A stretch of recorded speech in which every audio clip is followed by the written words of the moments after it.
Okay, welcome to my Star Wars Empire at War review slash demonstration. I am hoping that through this you will, get a good idea of if this is a game you want to get. So, right now I'm just starting up a space skirmish. I've set up one hard AI on the enemy side, a hard AI on my side, and an easy AI on the other side. So, it shouldn't be too difficult. I did that mostly so that I could talk and demonstrate without having to worry about dying. So, here we go. So, what I'm doing right now is I'm sending my X-Wings over to a nearby mine. And these mines are very important because if you get them, you get more resources. And anyone who's ever played a RTS knows that resources are very important. Now what this bar down here tells me is what I'm building. And I just finished a Corellian Corvette, but as you've noticed, it hasn't shown up anywhere. That's because rather than it just showing up out of my base, it goes into this little reinforcement queue or whatever. And anytime I want to use it, I basically click, drag, and there it goes. And it shows up right there. And that's really nice in a lot of different ways because, you know, when I want to warp in units, I can, and I don't have to, drag them from halfway across the map.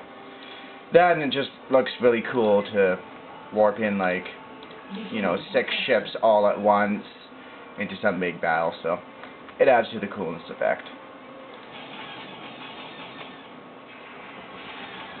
One thing I should mention is that almost every unit in the game, has some kind of special ability.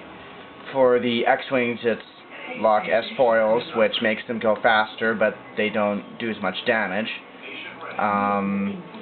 For a Corellian Corvette, they can boost their engine speed at the cost of firepower. Things like that. So, these add a lot to the distinctive feel of each side. For example, the Rebellion tends to feel more defensive. Most of its abilities center around recharging shields and things of that nature.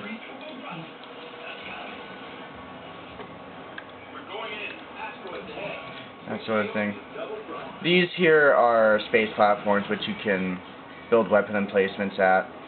So they're kind of nice. Once you destroy them, you can rebuild them. Now, as you can see, there's an enemy resource mine here, which I'm attacking.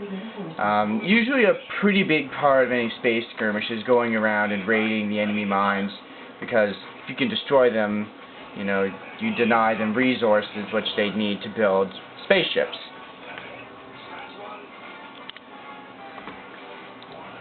Right now I'm playing on hero mode, which means I can build hero units and use them. In this case, one of them is the Millennium Falcon. And hero mode is cool, but it does tend to upset the balance of the game a bit. Probably the best example is Boba Fett on the side of the Empire. And his special ability is Seismic Charge, which drops a little bomb, and a second or two later it explodes, destroying any fighters in the immediate vicinity. So, all the Empire really needs to protect their cruisers from Y-Wings is one Boba Fett, And the best weapon against Imperial Star Destroyers is Y-Wings, So it does tend to upset the balance a little bit, but I like playing with hero mode most of the time because, it's cool, it's fun, so. In the Falcon, their special ability is going invincible for a little while, so that's kind of cool.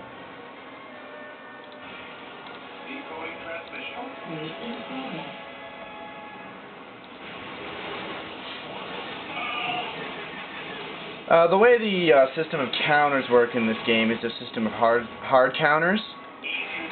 Basically, X-Wings are good against TIE fighters. Corellian Corvettes are good against fighters and bombers. Nebulon B frigates are good against corvettes. Oh dear. They're warping in a bunch of bombers over there. Bombers are obviously good against cruisers and big capital ships, and actually me warping in my Nebulon B frigate there wasn't too smart because it's not very good against bombers. But fortunately my ally has some Corellian corvettes to help me out.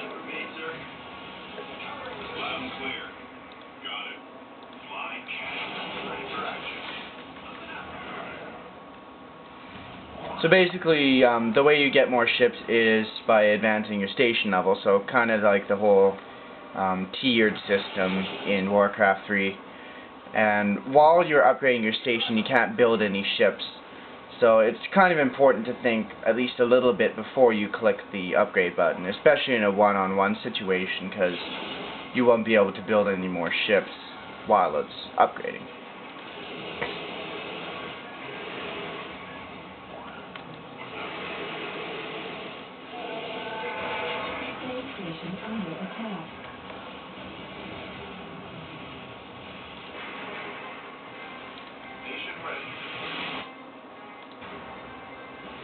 So the way most reviewers describe the two sides in this game is as asymmetrical, meaning they've got roughly equivalent units, but they really don't behave the same. As an example, the Alliance has the Nebulon B frigate as its kind of light frigate, right? Its equivalent unit on the Imperial side is the Acclamator class Star Destroyer. Now, while they are equivalent, they're not the same. For example, the Acclamator cruiser also acts as a carrier. It carries 2 TIE bomber squadrons and 4 TIE fighter squadrons, and it launches one at a time. Whereas the Nebulon B frigate doesn't have any hangar and it doesn't launch fighters. So as a result, the way things usually work out is the Empire is best when it stays at a distance and launches its bombers at the Rebel Alliance's capital ships, whereas the Alliance wants to be up close. You know, so it's an important difference, and it's really interesting to see it pan out in different games. One important thing to note is that missiles and torpedoes ignore shields. They just go straight through them. So that definitely is a good thing for Y-Wings going up against Star Destroyers, obviously.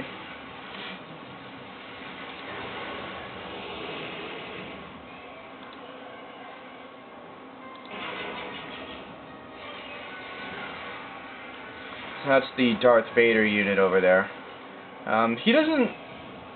He really isn't specialized in taking on anything beyond like Y-Wings and fighters, but he does a lot of damage. Like, he's probably the best countering unit against Han Solo, because he just does a crazy amount of damage. His ability is call in reinforcements, which reinforces the TIE fighters surrounding him, which act as shields, basically.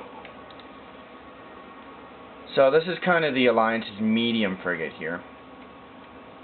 One of the important things I should point out in this game that's really neat, actually, is the hardpoint system. Now, as you can see on this ship here, it's got a bunch of little green spots. And each of those spots represents a different system on the ship. For example, this here is the engines. Now, if the enemy blew those up, then it wouldn't be able to move very well anymore. If they blew up this turbo laser battery, it wouldn't shoot anymore. You know? So basically, when you're in the middle of a fight, you can prioritize what you want to kill and target that. For example, if you're going up against a Star Destroyer, you can target its hangar. So it's really neat, and it's also very nice because, you know, there's a lot of games where so long as the unit isn't dead, it's still just as good fighting as when it's at full health, you know, like it can be at 1 hit point and still do plenty of damage. Well, in this, you know, as it takes damage, it progressively gets weaker. It loses turbo laser batteries, and it goes slower. It loses its shield generator. Some of the bigger ships have a shield generator hard point. So it's a really neat thing. I'm really glad they added that. And the same thing for the space station. They've got a whole bunch of different hard points. And usually you want to take out the shield generator first because it's got very strong shields, right? So, a pretty common tactic that usually works pretty well is just to build up a whole bunch of wire wings and then just jump on the enemy base when they aren't expecting it, take out their shield generator and then start destroying it. And even if all the wire wings get destroyed, you've still taken out their shield generator and it doesn't come back. You know, so from that point on, every bit of damage they take on their space station stays. They can't repair it. So